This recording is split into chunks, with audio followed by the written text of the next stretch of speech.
as I trudged through the endless dunes of the Azsar Desert. The blistering sun beating down on my back. I couldn't shake the feeling that I was being watched. It was a sensation I'd grown accustomed to over the years. One that came with the territory of being a daring explorer in a land as unforgiving as this. But it was a rumor, whispered to me by a grizzled old nomad in a dusty oasis town. That changed everything. The Golden Sarcophagus, he'd said, his eyes glinting with a mixture of fear and awe, has been unearthed in the heart of the desert. But beware, traveler, for it is said to be cursed, and those who disturb its rest will be met with a terrible fate. I'd always been drawn to the unknown, the unexplained, and the rumor of the Golden Sarcophagus was too enticing to resist. I'd spent years searching for it, poring over ancient texts and scouring the desert for any sign of its existence. And now, it seemed, I was finally closing in on my quarry. But as I pressed on, the sun beating down on me like a malevolent deity, I couldn't shake the feeling that I was being pulled into a trap. The desert was full of secrets, and I was about to uncover one that would change me forever. As the sun began to set, casting the desert in a bloody orange glow, I spotted something in the distance, a plume of dust rising into the air, like a ghostly finger pointing towards the horizon.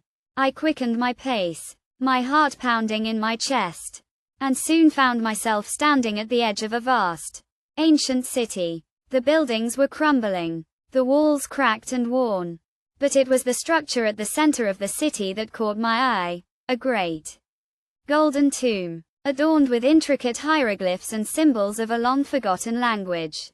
I approached the tomb cautiously, my senses on high alert, and as I reached out to touch the golden surface, I felt a sudden jolt of electricity run through my body. It was as if the tomb was alive, warning me away from its secrets. But I was undeterred, driven by a sense of curiosity and a desire for justice. For I knew that the Golden Sarcophagus was said to contain the remains of a great and powerful king, one who had been wronged in life and was seeking revenge in death.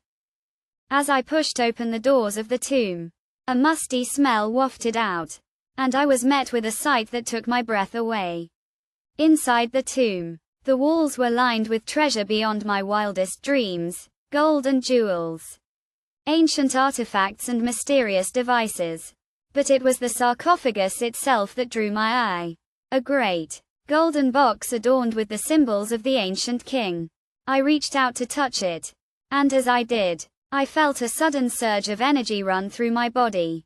It was then that I realized the true nature of the curse.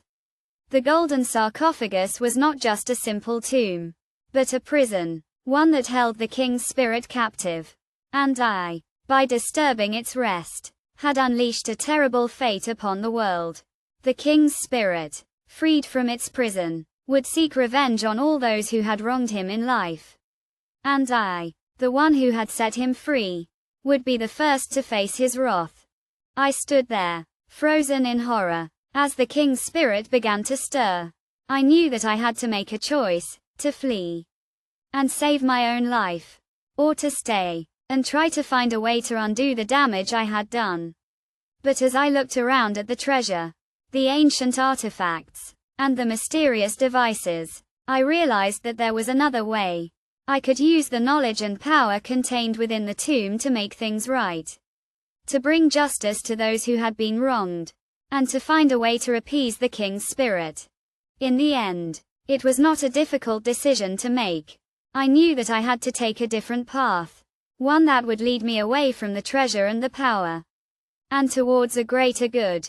I turned my back on the Golden Sarcophagus, and walked away from the tomb, into the unknown. The desert stretched out before me, a vast and unforgiving expanse. But I knew that I was ready for whatever lay ahead, for I had discovered a new sense of purpose, a new sense of morality, and a new sense of justice. And I knew that I would never be the same again.